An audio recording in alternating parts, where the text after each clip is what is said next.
Dampak praktis bagi generasi sekarang. Pertanyaan purba tentang manusia pertama mungkin terdengar jauh dan abstrak. Tetapi sesungguhnya, ia hadir dalam kehidupan kita sehari-hari. Ia hadir dalam cara anak-anak bertanya kepada orang tuanya.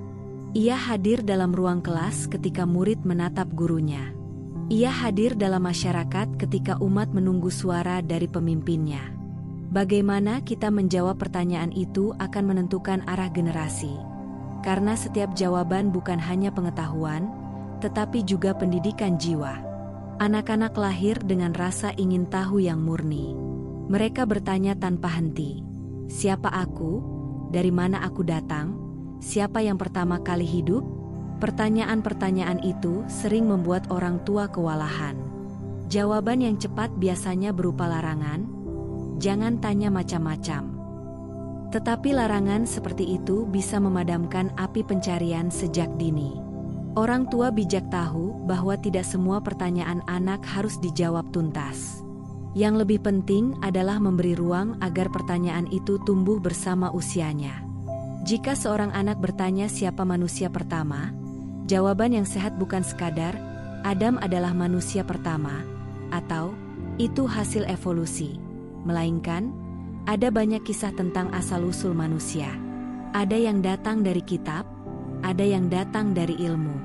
Tugas kita adalah belajar, merenung, dan menemukan makna dari semuanya. Dengan cara ini, anak belajar menghargai agama, menghormati ilmu, sekaligus menjaga rasa ingin tahunya tetap menyala. Sekolah adalah tempat pertanyaan purba diuji dalam bentuk baru.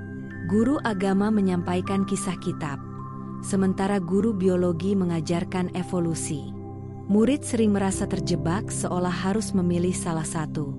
Dan ketika kebingungan datang, mereka memilih diam. Namun guru sejati tidak memaksa murid memilih, melainkan menuntun agar mereka mampu menampung keduanya. Guru bisa berkata, ilmu menjelaskan bagaimana manusia hadir secara biologis. Agama menjelaskan mengapa manusia memiliki tujuan. Keduanya bukan musuh, tetapi dua bahasa berbeda yang sama-sama penting. Dengan cara ini, pertanyaan tidak menjadi sumber konflik, melainkan latihan berpikir kritis dan reflektif sekaligus. Pemimpin, baik pemimpin agama maupun masyarakat, memegang peran besar dalam menjaga arah pertanyaan kolektif. Di era digital, generasi muda bisa menemukan jawaban apapun hanya dengan satu klik. Jika pemimpin berusaha menutup pintu pertanyaan, generasi ini akan lari mencari celah di luar, bahkan pada sumber yang menyesatkan. Pemimpin yang arif tidak takut pada keraguan. Mereka tahu bahwa keraguan adalah tanda hidupnya jiwa.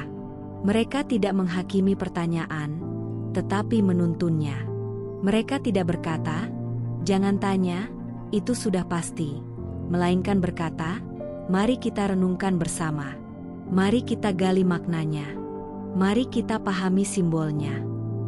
Pemimpin seperti ini bukan hanya memberi jawaban, tetapi membimbing pencarian. Maka, dampak praktis dari pertanyaan manusia pertama sangat nyata.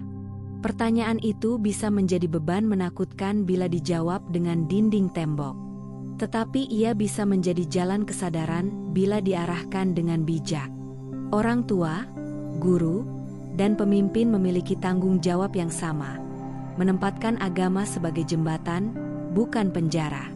Bila mereka berhasil, generasi ini tidak akan takut bertanya. Mereka akan tumbuh sebagai manusia yang berani menatap misteri, berani hidup dalam ketidakpastian, namun tetap memiliki arah batin yang kuat. Dan disinilah letak keindahan spiritualitas sejati. Bukan pada jawaban cepat yang menenangkan, tetapi pada perjalanan panjang yang mengubah jiwa.